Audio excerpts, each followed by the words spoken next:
just on the financial side, like the peak of Ethereum in 2021 there were like Ethereum was making about $2 billion a month on fees. So that would be about $25 billion a year if you just take the best month basically and average it out. And actually, even through like 2024, the average it was about like 300 mil a month, which is like a few billion a year. But since 2025, the average is around 50 mil a month.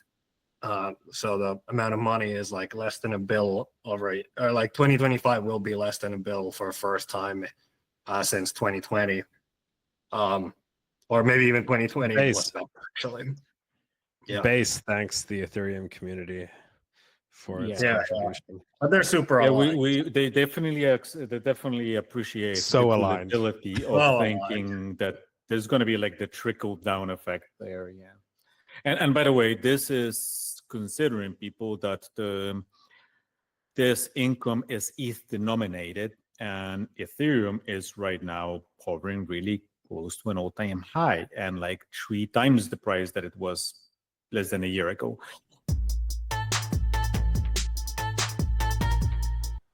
Welcome back. We are here again. we didn't actually stop recording. We just didn't record for a little while, but we're back. We never really stop recording, right? We just take extremely prolonged breaks at random intervals. Yeah. It's like when our group chat heats up enough, then we feel compelled to record. Bring the message to the people. And then we chat about absolutely nothing of what we were discussing on the chat. Yeah, and then we get badly derailed. I was hanging out with Mika last week, and I got sick, so I blame Mika for this. But apparently he's not sick, so he can do all the talking. Should we start out with the Tether fundraise? Since I don't know, it feels like a moment, like I don't know what moment it feels like exactly. But there is a little bit of this like AI company, OpenAI, valued at around the same, taking on huge losses. And then there's Tether, which has like the biggest profit per employee in history, like crypto versus AI. I like that framing. I don't know if it actually makes any sense, but it's kind of funny. But any thoughts on that? I guess the main question is like, why? Why are they doing it?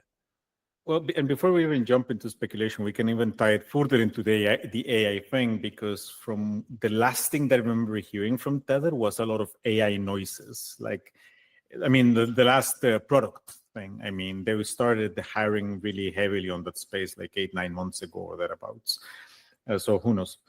For context, for people who aren't aware, as Teemu has mentioned, as we have discussed in the past, they have like an absurd amount of profit per employee. This is not like a company that really needs to raise to expand.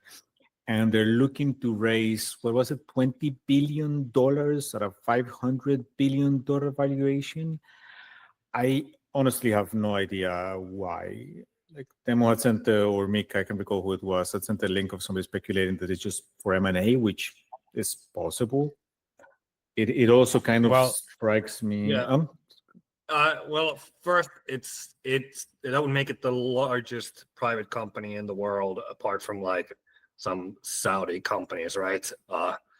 And then I think they raised from Cantor Fitzgerald, which Howard Lutnick, who's like close to Trump, was back in the day, like, or not that long ago, like a strategic round. And the rumors around that was the valuation is super, super favorable relative to this round. And this round, I guess, is like more in the right valuation ballpark in some sense. It's like about 75 times earnings, and you can like quibble about where the earnings are going and stuff like that, but it's like kind of in the right-ish ballpark. And also Cantor Fitzgerald is kind of leading the process, according to Bloomberg, of getting the round together. So to me, it seems like it's an integration. The strategic side is an integration with the US government more so than anything else, which would put Tether in a pretty great position going forward. So before we get into Ricardo's rant about how this is a banana republic thingy, the actual numbers are based on 2024, 93 million per employee. I think their head count is about 150. Their total profit in 2024 was between 13 and 14 billion. Which, to be clear, is fucking insane.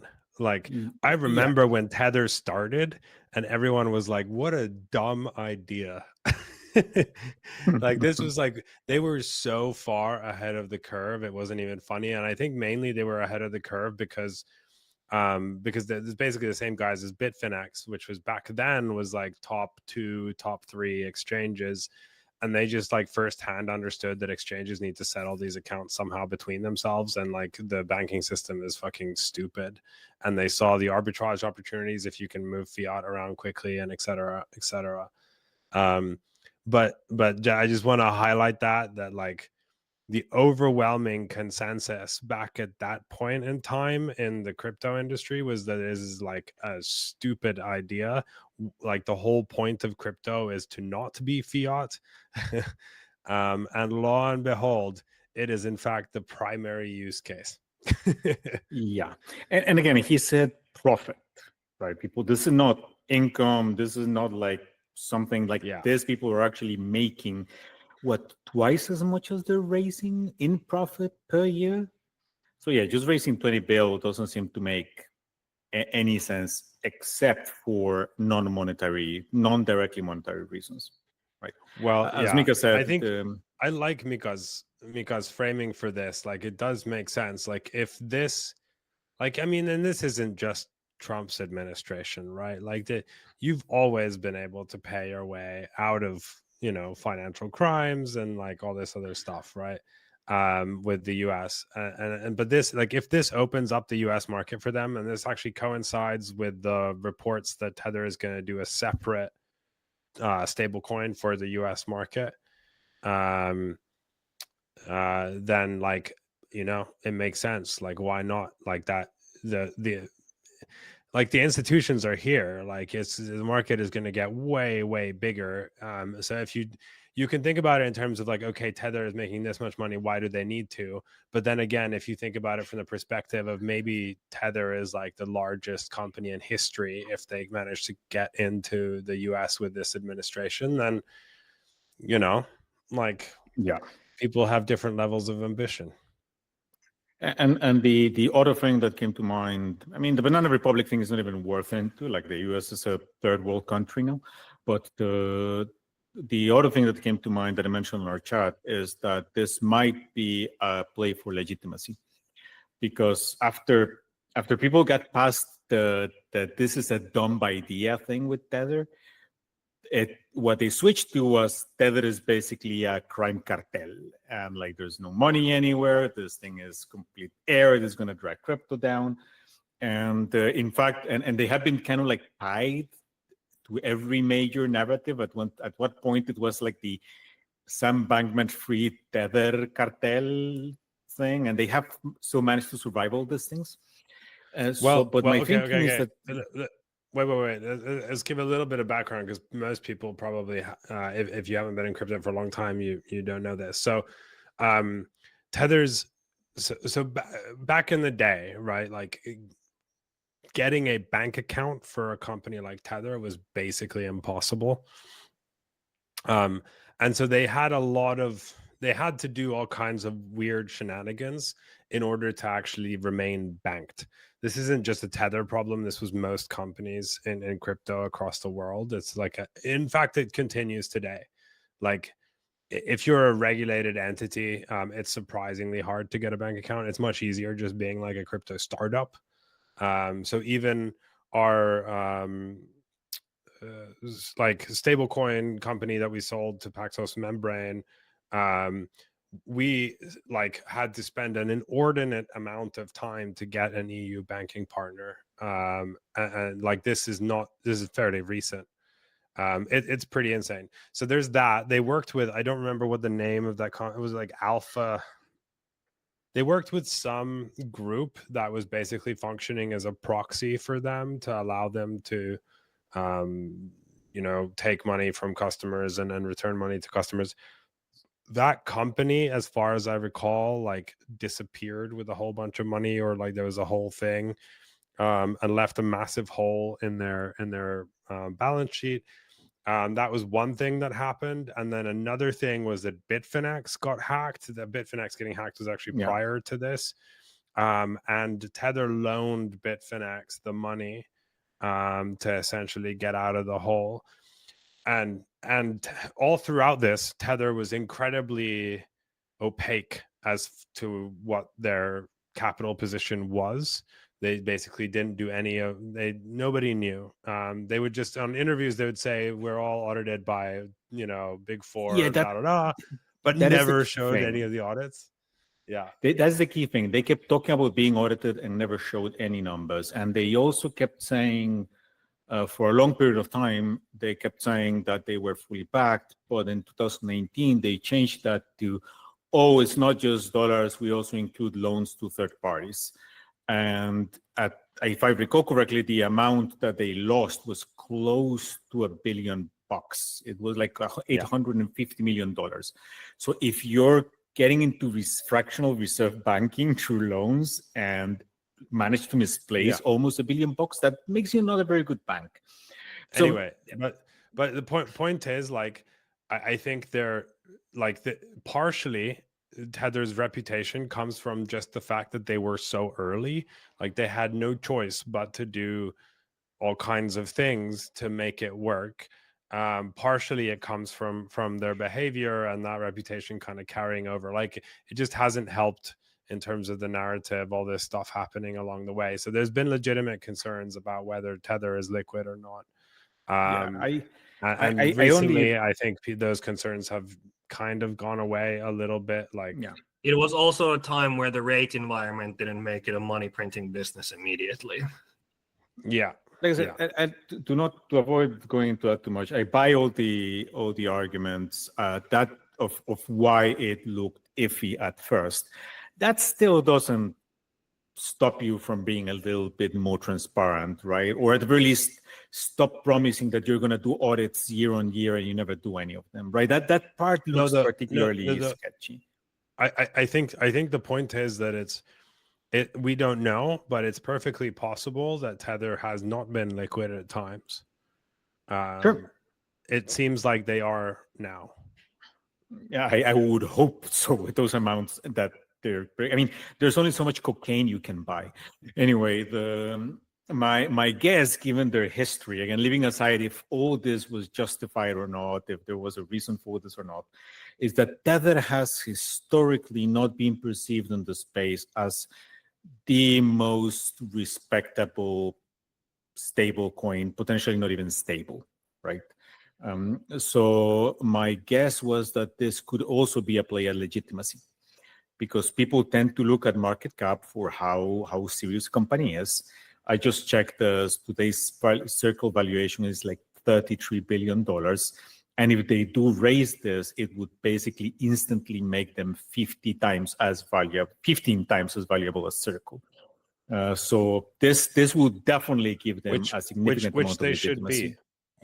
Which they should be, to be clear, because Circle gives most of their profit over to Coinbase, and is much smaller and declining relative to Tether. So, like, I agree Tether with should be valued much higher. Yeah, or Circle lower, depending on how you see it. But sure.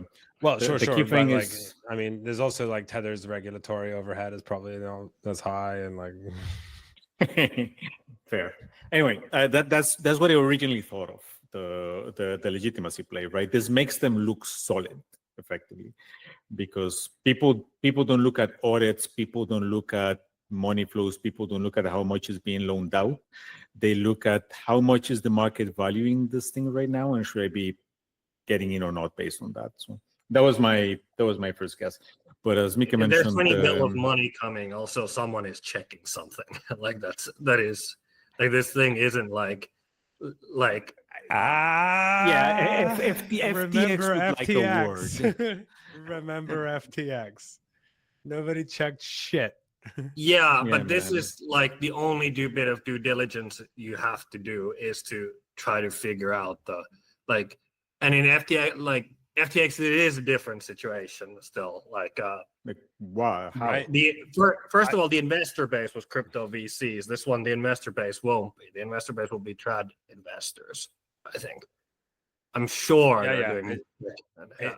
Like I'm mostly just poking fun at like that has many times before been the narrative. I'm sure someone is checking, and then there are plenty of examples where that wasn't happening.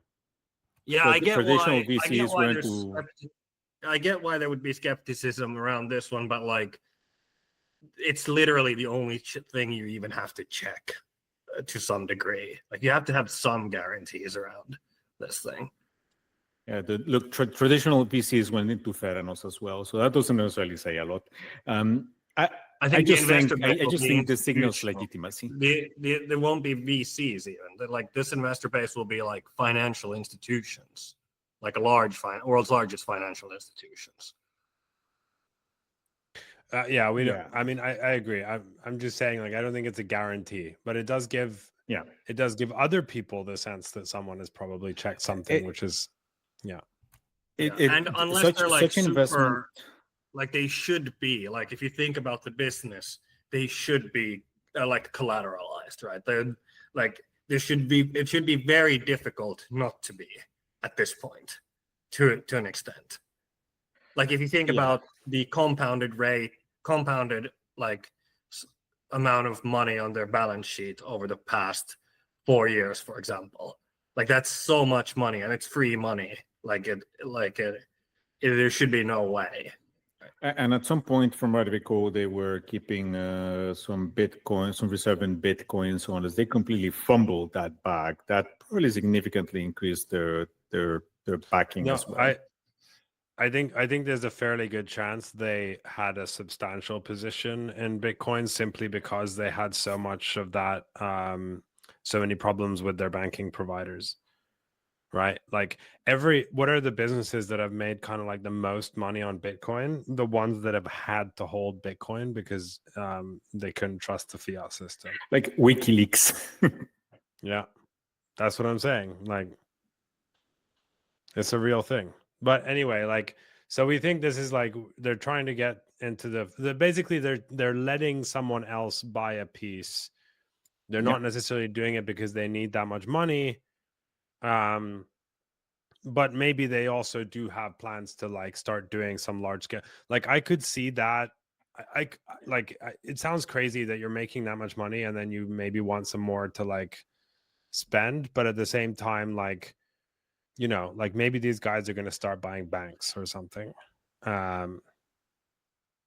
Like there are plays you can make where you could argue that you need more than 10 bill to go around. And at this point, like, I don't doubt these guys' ambition, to be honest. Like, I think they're going to try for something quite big. Yeah. So anyway, that is definitely a market stage kind of thing. Question is exactly what market stage it is, but it certainly is something.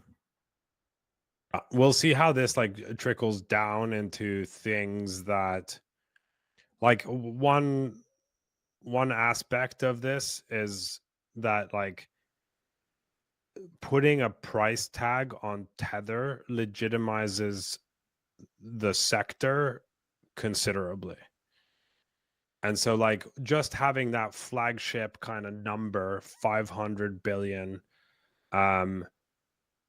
will probably have some impact on the fundability of like all manner of things in the vicinity. Circle was a good start, but Circle was such an oddity in terms of how it's structured that I think it doesn't have quite the same impact. But like, I don't know exactly where. Like, you can imagine that stablecoin businesses kind of get to capture some of that momentum after the fact. You can imagine that maybe different kinds of like payment provider things, maybe exchanges. I don't know where it exactly trickles down to, but but I'm sure that that flagship number will raise enough heads. Like if I was to go a year ago to, like, I don't know, Munich and talk to investors and be like, do you know Tether? I'm not sure any of them would have even known about Tether. After this, I think they do. Like non-crypto investors, you know? Huh. So Yeah, like I this hadn't thought does about like that. this does, I mean, like fucking I went to this we were raising money for the Equilibrium Venture Fund. We went to talk to this Finnish family office. We have no Finnish LPs. And this was like, I don't know, 2 years ago. In the Finnish family office, we were like explaining what we do, blah, blah, blah. And they were like, isn't like crypto mostly used for like buying drugs and weapons? And I'm like, it's like, I just got smacked in the face with 2010 or something. Like, I don't know what's going This on. was what, last year? No, like 2 years ago, not long ago. Okay, and Finland comes behind, you know, but there's like something reflective in that. So my point is, like, that flagship number, the partners involved, etc., like it kind of cements the sector in a way that maybe nothing previously has, right? Because like many of the biggest wins we've had, like we have like Binance, which is like obviously a sketchy piece of shit.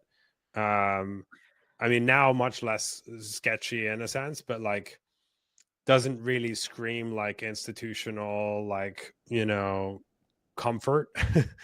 Yeah. We had FTX, we had Bitmax, we had, you know, etc. Like, and now we're starting to get these. We had Coinbase kind of first legitimizing, then we got Circle, we have Galaxy, to, you could argue, kind of similar-ish, but not quite the same. But this, like, the fact that there is a single company in crypto that is worth 500 billion, like, I think that will raise heads, and people who previously have been like, I don't know about this whole crypto sector, and those people still exist all around the world, are quite possibly going to be like, okay, like, is like we have to like at least look at this thing. If someone is fucking building $500 billion companies, like, you know. No, not just $500 billion companies, right? Because you could have a $500 billion company that is just burning cash. Like, I don't know, OpenAI or something is pretty much just a cash furnace. But the thing is that once you hear there's a $500 billion company and you take a look at it and you realize that on top of that, it's printing $30-40 billion worth of profits a year, then yeah, this 13, looks like 13 to 14. 13 to 14. My bad. It's same difference. 30 to 40 sounds fun, but that would mean they would make up their whole, like, Tether's supply amount of money in like 3 years, which is not quite there. Sorry. 10 years is closer. As I mentioned, I haven't had as nearly as much sleep in the past 5 days as I would have liked. But anyway, you see someone printing those numbers, then it's yeah, that makes you pay attention to the space a little bit, I imagine. Yeah. Okay. Enough about Tether.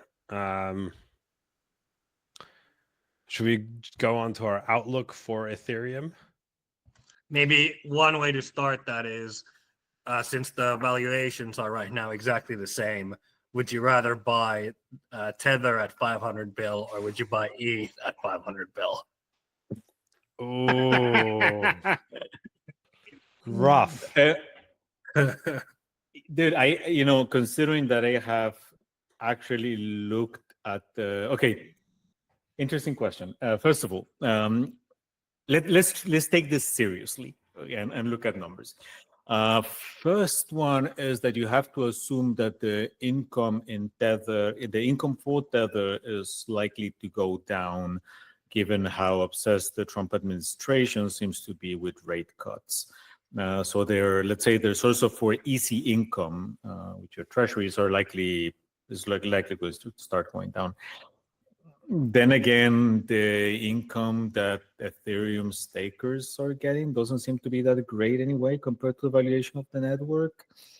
And I would say, if you put a gun to my head and force me to choose between these two, I would say that Tether is more likely to be adaptable and find other income streams that I would trust the Ethereum ecosystem to certainly figure their shit out. So Yeah, I would guess Tether in that case.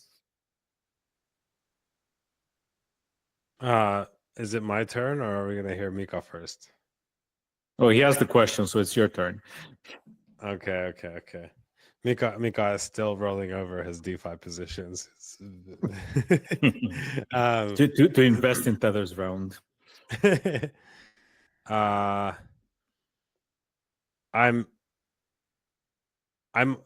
think like I don't even have as much of a fundamental kind of or like a numbers based analysis on it.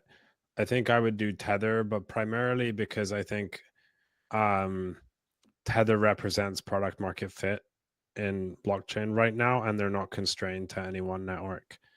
I think the network game is one where it's like very difficult to predict out like 10, 20 years.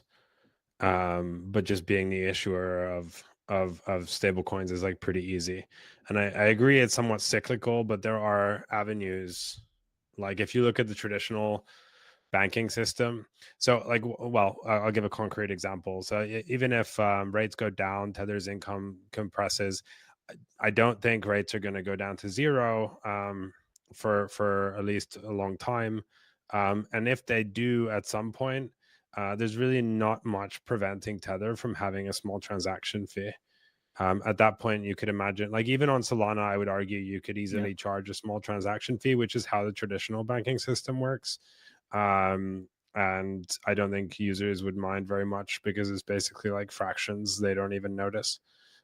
So they're like, I think distribution allows you, or like strong distribution allows you to monetize in different ways. And then you can do some analysis on like, you know, how these might stack up towards like to Tether now and whatever. But in general, I think the stablecoin market is going to grow massively with institutional adoption. And so I don't think it matters very much. So I, you know, even at 500 bill, I would call Tether like a better bet. Full disclosure though, I also don't hold ETH. So that's, you know, I'm somewhat biased though. I personally don't hold very much of anything anymore. Yeah, I think that is correct. Just on the financial side, like the peak of Ethereum in 2021 late, there were like Ethereum was making about 2 bill a month on fees. So that would be about 25 bill a year if you just take the best month basically and average it out. And actually, even through like 2024, the average it was about like 300 mil a month, which is like a few billion a year. But since 2025, the average is around 50 mil a month. So the amount of money is like less than a bill over, or like 2025 will be less than a bill for a first time since 2020. Or maybe even 2020 was better, actually. Yeah. Base thanks the Ethereum community for its contribution. Yeah. But they're super aligned. They definitely appreciate so the aligned ability of thinking that there's going to be like the trickle down effect there. Yeah. And by the way, this is considering people that this income is ETH denominated, and Ethereum is right now hovering really close to an all-time high and like 3 times the price that it was less than a year ago. So that tells you how little ETH is being actually generated. Yeah, I do think like the argument for Tether, it's an easier argument for sure. Like I suppose there is some crazy version of like ETH is money and all the triple point asset yada yada working out, which like you could use to justify the trade the other side, but that seems to require a lot more imagination. Well, it's just like Tether is essentially like an insurance company, right? They have like float that they can invest. Yeah. I mean, like, man, and that's just such a fucking good business. You don't even need to. So you don't even need to look at them investing in other areas, like they're trying to branch out into AI and whatnot, right? Like a couple of weeks ago, we were chatting on our chat about Huma Finance, right? Whose whole thing is Solana protocol. Their whole thing is helping traditional institutions settle faster using USDC, and they charge, I don't know, basis points or something on massive transactions. There's also I I think it's probably pronounced Finality, this Finality chain, whose whole focus is doing that, but with the money actually kept in like central banks all over the world. Tether could just take over that entire space if they wanted to decide that they're going to make income that way. I just imagine that for them, whatever that is generating looks like peanuts, right? But even if interest rates were to go to zero, they could just take over the global settlement market if they are perceived as a reputable partner. Yeah. Yeah, so I think the threats to Tether actually come from the traditional financial side. So you can see like Stripe is clearly now on top of the game, like not at the top, but I mean like they clearly understand what's happening and they're trying to like get into the game. And you can imagine that Stripe is probably among the most aggressive kind of big players. There's going to be many others when they kind of figure it out. And so I think like it's like this is it, you know, it replaces Visa and MasterCard and maybe the whole banking system. Like there's going to be threats along the way from like much larger kind of like, not necessarily larger in terms of money, but larger in terms of like people who control governments kind of shit. Yeah. And so I think like, and from that perspective, the Tether move actually makes sense, right? Like make your allegiances. But yeah, so I gather that the outlook for Ethereum is like not great. Is that what I'm hearing? Well, okay, this is going to be for Satos. I just realized that this is going to be a really weird call because like the only thing that I'm not kind of like turning bearish on is Tether. Like what the fuck is going on? But yeah, I don't know, man. Ethereum, well, I haven't said anything particularly nice about Ethereum for a while, so I'm not sure why that's going to change. Mika, do you want to take it before I go on a ramble here, or how do we go about this?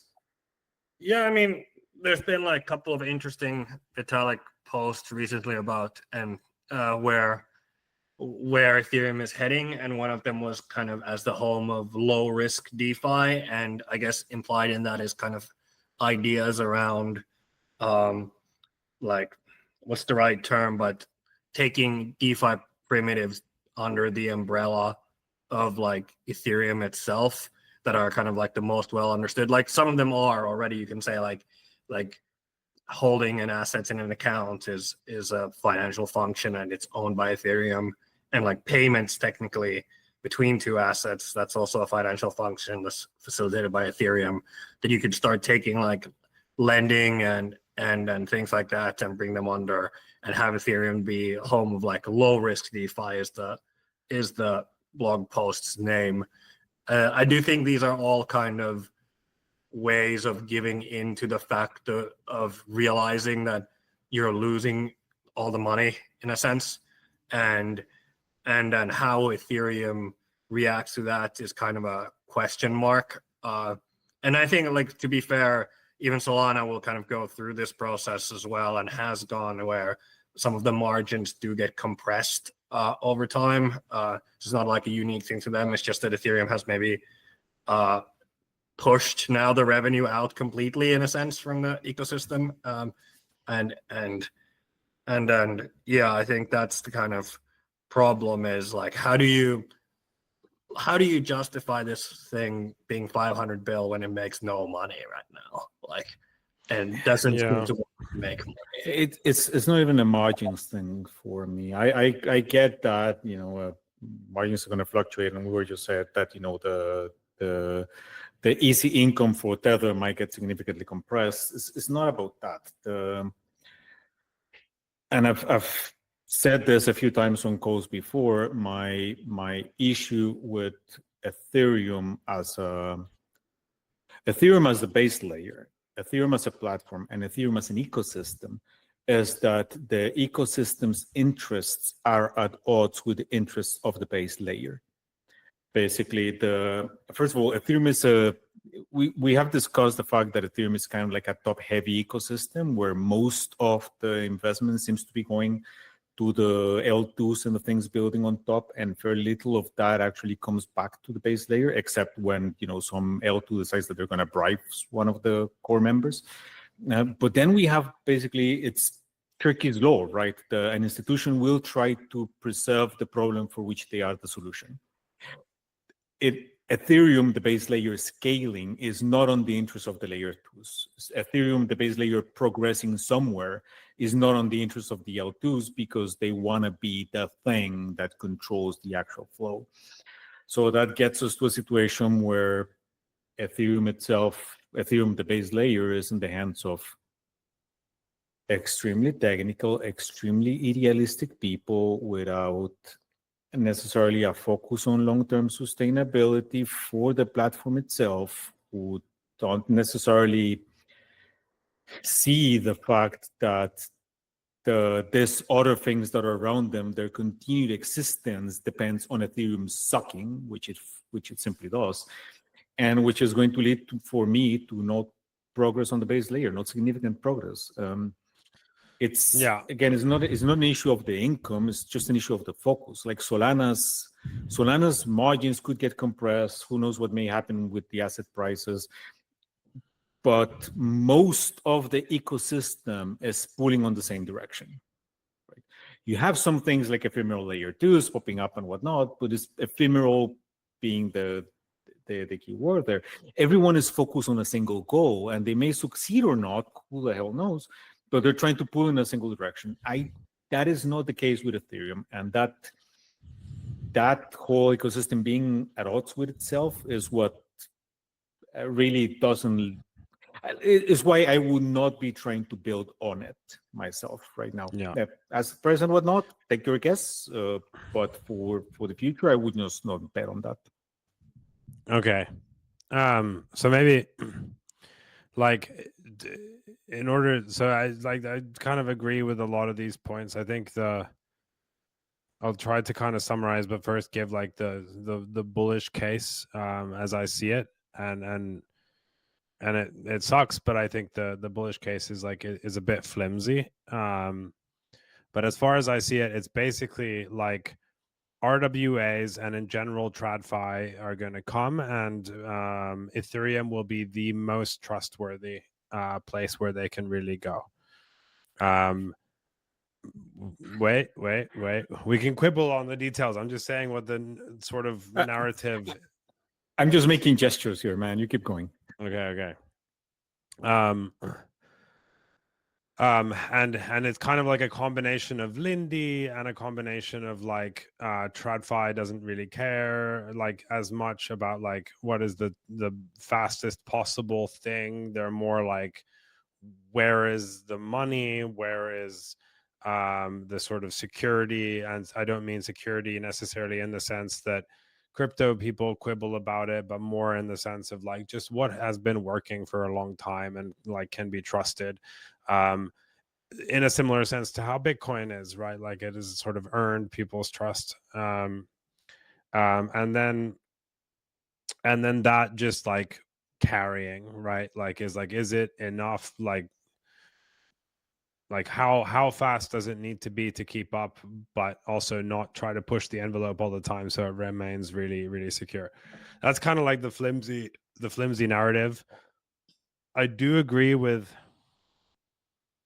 Ricardo's point. It feels to me like Ethereum is kind of playing a different game than the game that is occurring, if that makes sense. Like they spend a lot of time thinking about, individual sovereignty, that, like privacy, and I'm all for all these, things. It's like, but they spend a lot of time optimizing for things which don't necessarily allow them to win. And that I think is problematic. And I think like Vitalik is a genius, but I think he's also like pretty autistic, and he's not that interested in building the largest business in the world. He's interested in, building this like social movement, changing how things can happen. And unfortunately, these two things are indeed sometimes at odds. And that focus matters, right? Like if you're not out there doing business development, trying to get institutions, you're instead thinking about how you can like ensure that people can be validators on their laptops. Like that's very different. And it leads to different business outcomes. And it's not to say that there's not value in what they're trying to build. It's just that it's not where the vast majority of Ethereum's value is coming from now. Like it's like Ethereum's value is in DeFi. and like that doesn't seem to be like as top of mind now. They have started talking about DeFi, but even in DeFi they try to bridge these like, you know, ideological things with kind of what they perceive as to be the intent. And I think they're kind of not capitalists. Like that's somewhat maybe the problem.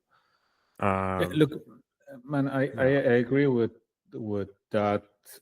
And again, I'm not talking asset prices. For all I know, Ethereum is going to outperform Sol for the next 3 years or something. I have no idea. But the thing is, I don't think, even if what you were optimizing for is individual sovereignty, which I think is a laudable goal, and I hope a lot of platforms or all platforms thought that way.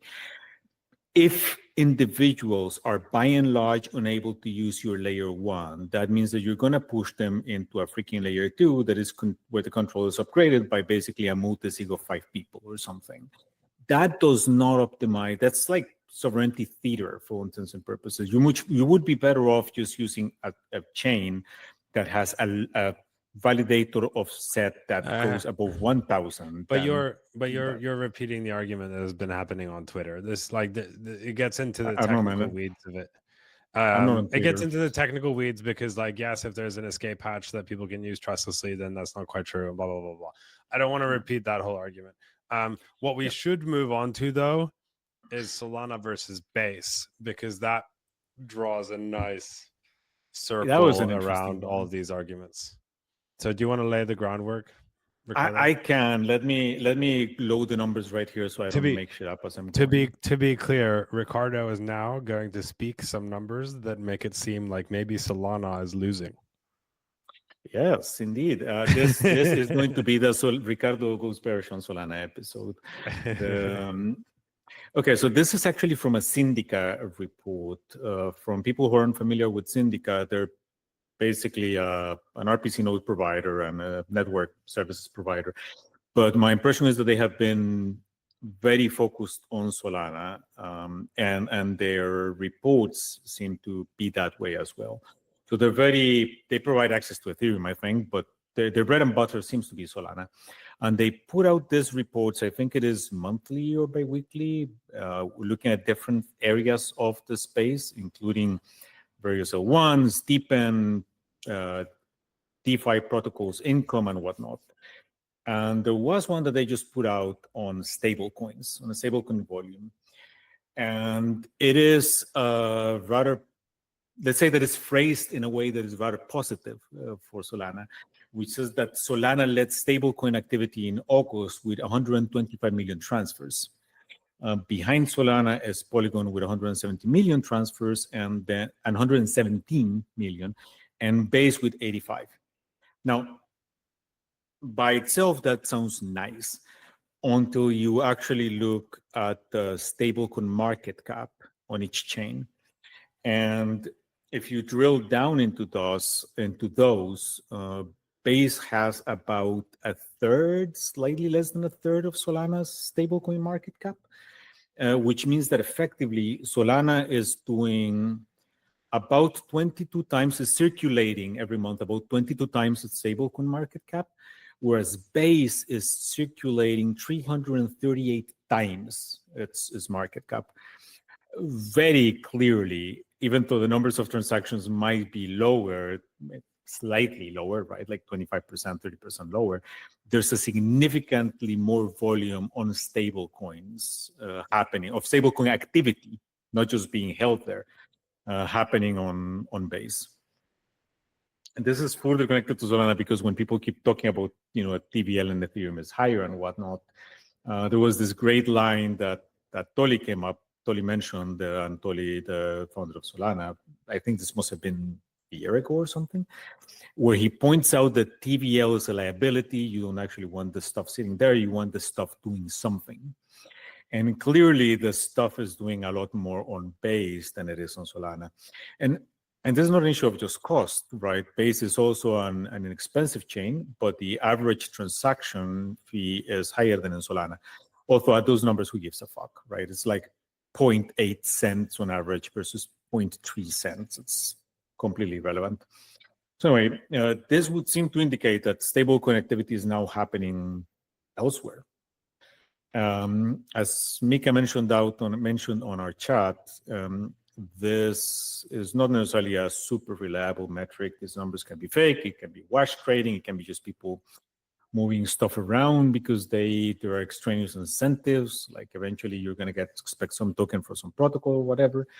But you have to assume that happens everywhere, right? So even if you add a multiplier to this, it's still a factor that we're getting a number that is about 15 times higher on Base than on Solana of actual volume circulating. That's a non-insignificant difference that makes it look not that great for Solana generally.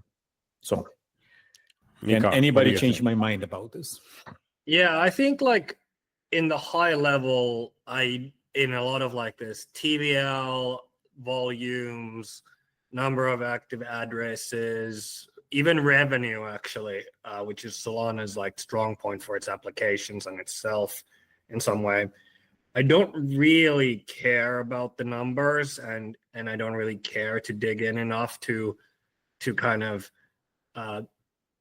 to validate whether or not it's right exactly on the same way. But I do think like in holistically, like you should look at all of them kind of across these. And what I'll just make the bearish case for Solana, which kind of ties into this why Base could have more transfers potentially, is because Solana is probably the best attempt at launching an ecosystem that doesn't have like a kind of direct customer funnel in the same way that's large, like in a sense Tether does, and in the sense Coinbase does as well.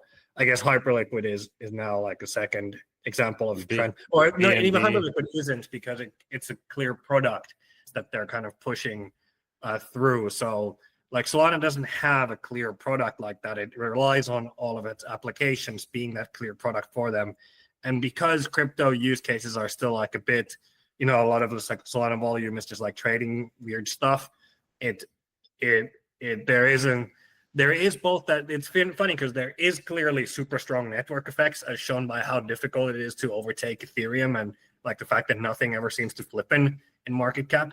But like there's also like not network effect, because you assume like it's kind of a hit business where you're really able to find something, and Solana that like is as successful as you can be in some sense without finding something that really, really feels like, okay, this sustainably is the backbone of our future going forward. So like the stablecoin transfers, like that can be just higher if Coinbase routes internally like stuff through Base for their customers, right? So that can make the Base numbers go up, but that's super valuable because Coinbase is the number one like customer onboarding funnel for a lot of the world, especially the US. So that's how I think about it, like kind of the competitive dynamics. And that's where I think you can have like a pretty strong negative attitude towards Solana in some sense, because you think that, okay, it's very difficult to compete against like the top of funnel customer acquisition channels. It's kind of classical aggregation theory in a way. So yeah, that's like the bear case on Solana, I would say, which I own and I'm positive about as well. So many disclosures. Yeah, I mean another way to look at kind of the same thing is like whether true or not, there is this like once once you start playing the speed game, you kind of get you have a logical endpoint to that game, which is just centralization. And like if you have people who are like willing to sacrifice decentralization for speed, you can imagine that kind of spectrum ending up with like something that Solana can't replicate. Now base isn't that, but you can imagine that is a thing, right? Like a different like you can just apply any kind of large scale centralized architecture and kind of get there. So that could be a part of it, but I do think like a bigger part of it is just distribution. Like I think the fact that it's a Coinbase chain gives them like I'm thinking about stuff that directly affects those numbers. So payments. I wouldn't at all be surprised if like retail payment volume was much more base centric than Solana centric, simply because there's Coinbase. Coinbase, in fact, has their own payment solution, but I'm sure there's many others that use Base as well because of whatever, some stuff with Coinbase. And that gives you that sort of like extreme, like small transaction size, high volume, right? Like, and if that keeps going, then it looks good. Where is that? Where the value is? I don't know. But I also do like this general framing of like, do they have a distribution product or not? I don't know. Solana has a lot more like because Solana's DEX ecosystem is much larger. It has a lot more small transaction arbitrage, for example, happening as a function of that, which Base doesn't have. Yeah, but to tie this into the broader conversation about like Ethereum's outlook and Solana and whatnot, it seems to me like if the trend is like this, we're in a weird position where, in a sense, Ethereum is giving up their revenue partially to Solana, also to the L2s. Then Solana potentially loses it to like these L2s, and then maybe the end state is simply that like margins are, like we said, margins are compressing. Maybe that's just the business at end state, is that it's just the margins are just razor thin. And if you go back to like kind of old school, I don't know what to call it, like blockchain fucking philosophy or some shit, you do get this thing of like, okay, everything's open source, everything is forkable. You would assume that margins compress almost indefinitely until some point at which they simply cannot compress anymore, like given the underlying cost structures of operating those things. Yeah, but again, this to me is not about the margins. This is to me is about where is usage actually happening. That's what I'm looking at. Sure, yeah. Which is why the stablecoin number really caught my attention. This tells me that stablecoins are moving more actively on Base than they are on Solana. That's.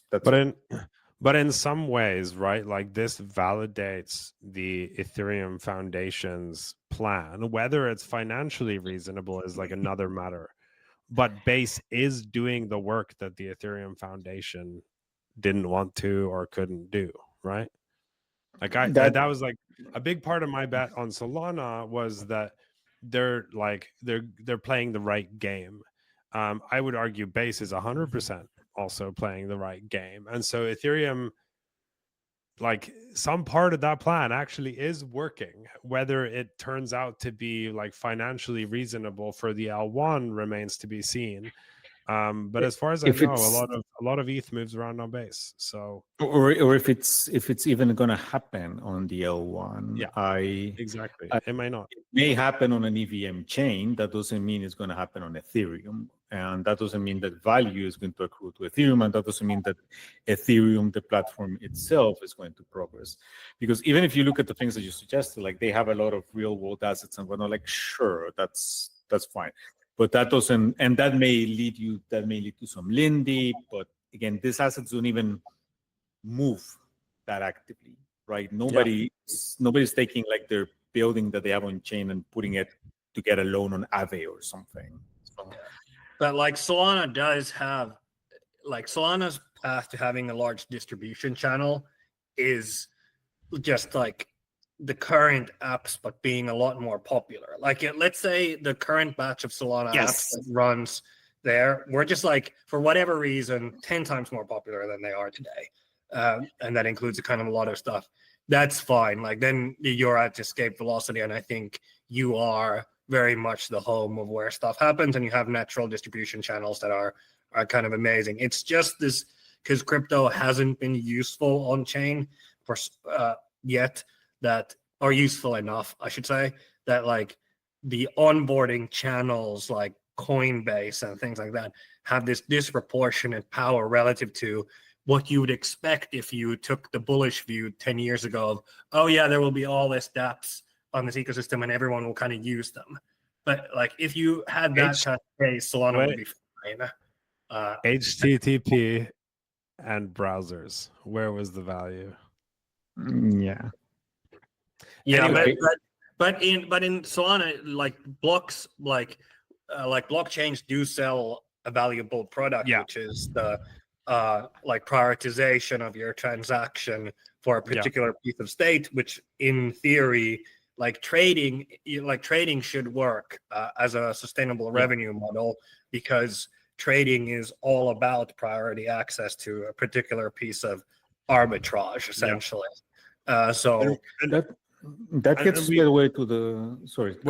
Just quickly, we should do an episode on Alpenglow, because that really gets into the trading aspect of things. Yeah.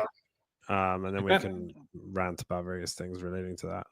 Yeah, and if we're going to do that, then I'm not going to go into the whole how I see the likely roadmap for Solana for the next couple of years thing now, but I will bring in what I mentioned. I mean, I just, today is September 25th. I just came back from Asia like a couple of weeks ago, and where there was a lot of crypto stuff happening. And you mentioned, Mika, that the path to winning is your apps become more popular and more people use you. Like, yeah, that's absolutely true. The question there is, how do people perceive you? Particularly, how do the new people perceive you? Because if you need new users, you need the people coming in.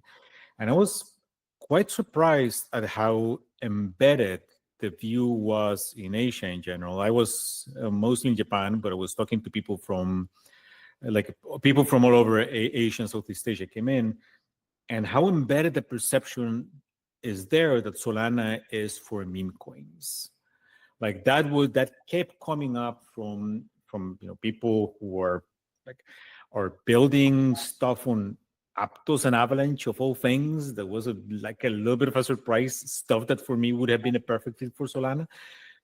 The first time people coming into the market, right? But they still have this strong image of meme coins associated with Solana. And never mind the enterprises, right? For the enterprises, that thing is a freaking death nail. Where surprisingly, the fact that I guess nobody had even heard of Aptos or Avalanche, even if it was positive or negative, seems to make them look a little bit less, I don't know, meme coiny, I guess. Yeah. So also, I had the same experience in New York at Blockworks' conference, talking to like more institutional Americans as well, which surprised me as well, I would say a little. Yeah. Wow. Okay, so we're full bearish on Solana.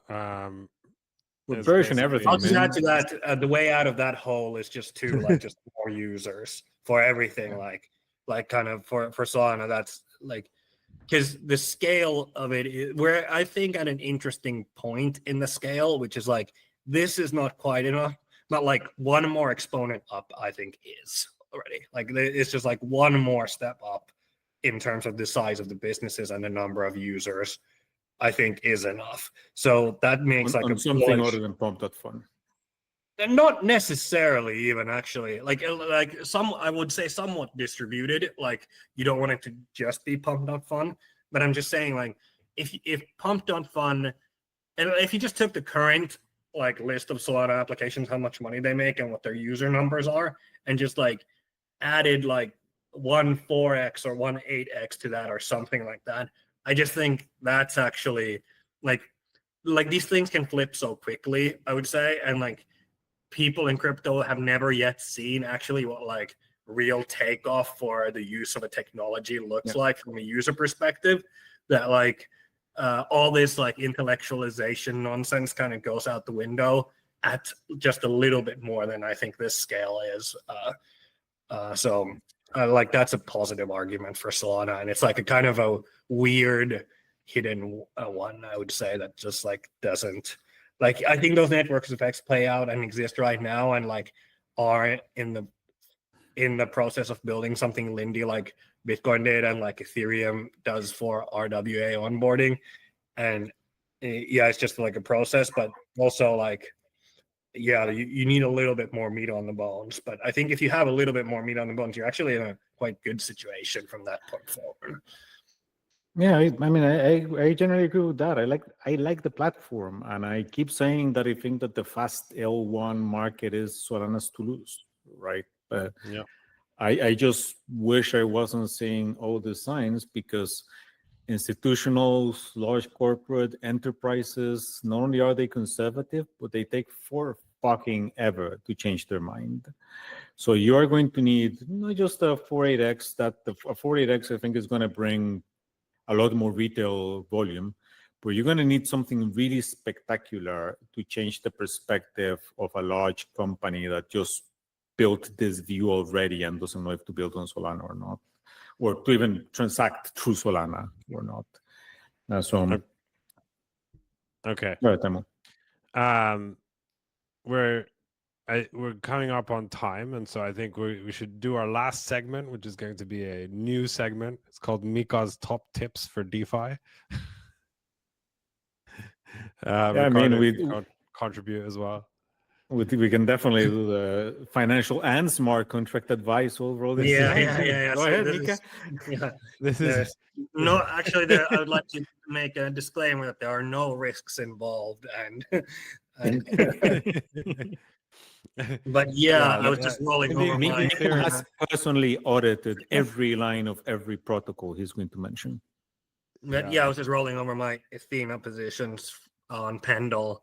If you're not doing that, like that's a point boost and then like additional annualized yield about 24% or so on the fixed rate market. The size is a little bit small right now. You can only probably put in, like if you're a larger holder, you can like you'd eat some slippage even with a few 100K right now, but for smaller holders it's fine, and the market sizes increase on Pendle over time. I guess like the big picture of DeFi right now is there's like the treasury rate at the baseline, which is 4, and then the kind of additional lending leverage kind of stuff yield that gets you to around 8. So if you're like lending on one of the perp markets, like Drift is maybe my most common one, or doing like funding rate arbitrage, maybe like through a platform like Trade Neutral where you can farm the points as well.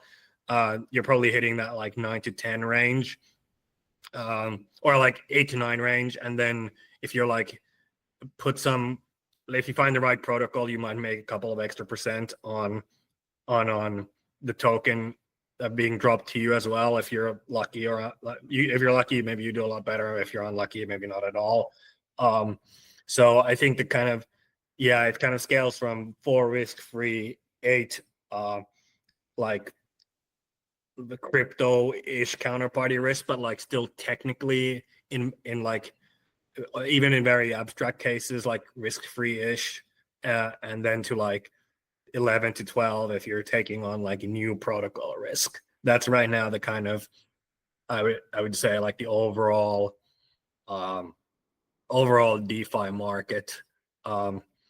I think like SUSD, not a bad product, because you can like have that yield and then you can like put it into other stuff that kind of gets you like the ethereal point system or something like that. So you're getting the baseline like funding rate arbitrage fee of the 8-9, and then you're putting that product into stuff where the protocols are very incentivized to help out Athena. So I think that's probably your best like low-ish risk rate at the moment in the market, which is why Athena's supply, or this SUSD supply, is growing so much. It is like the best simple farming place. So Not financial advice, but on Pendle, I think you get a 13% rate locked in today for the right product. And I would avoid anything with like real world lending and shit like that behind it. That never works out well. Just do the on-chain stuff. Actually, that's safer. Yeah, I guess that's isn't that funny in a way? Yeah, it is. Yeah, man, it's interesting because for a while there, I recall a while there. I mean, this must have been 2017 or something. On the fintech side, there seemed to have been an explosion. I mean, the traditional fintech. There seemed to have been an explosion of startups that were kind of like geared effectively to like real world lending. Either pooled or you came in and you lent to a very particular person, and that always seemed like it's just gonna blow up on your face. So it's really funny that actually crypto ended up being the safe, fast, easily circulating alternative. Yeah, because you're getting a pure like yield on financial instruments. So the counterparty is obviously the venue itself is the counterparty, but like if you have a credit card, for example, there's not a bad argument for like having a Bybit one, because like if you're trading on Bybit, you take the Bybit counterparty risk anyways. So you can just have it on like their lending market, the USDT that you're using to pay with your Bybit credit card, and it's earning, 7 point something probably today. So that's like pretty efficient yield, and there's not like, and the yield source is also very clear, so there's not like much problem to that. So like most stuff is good. If you're in Europe, how does the FX go? You just have to take FX risk on that. You can't like the euro. No, I'm saying what is the real time FX rate that you get? Is it from Bybit for that credit card or someone else? Like what? It's a good question. I haven't checked that. I'm just pointing this out because it's a potential point of fucking you over. The most of those crypto cards, they are, for context for people, they're denominated in a particular currency, whatever it is, let's say USD. And if you buy something on a different currency, then you get between 2 and 3% on the date, what the official exchange rate is. So you just want to make you want to make sure the credit card fees and the FX rate, if you're not purchasing in dollars. If you are purchasing in dollars, the ARB makes sense. Yeah. Like I'm using it to buy like stuff online for dollars. Yeah. All right. Well, there was our new segment. Remember to like and subscribe for Mika's top tips. and enter Mika's referral code, which is going to appear right here. Yeah, and here is I don't know, some kind of weird vitamin company that we're promoting. No, Tylenol, man. I hear Tylenol is looking for sponsors now. Yeah, you don't need to like and subscribe. We don't give a shit. Anyway, that was our podcast for today. So we'll see you next time. Ta-ta. Bye-bye.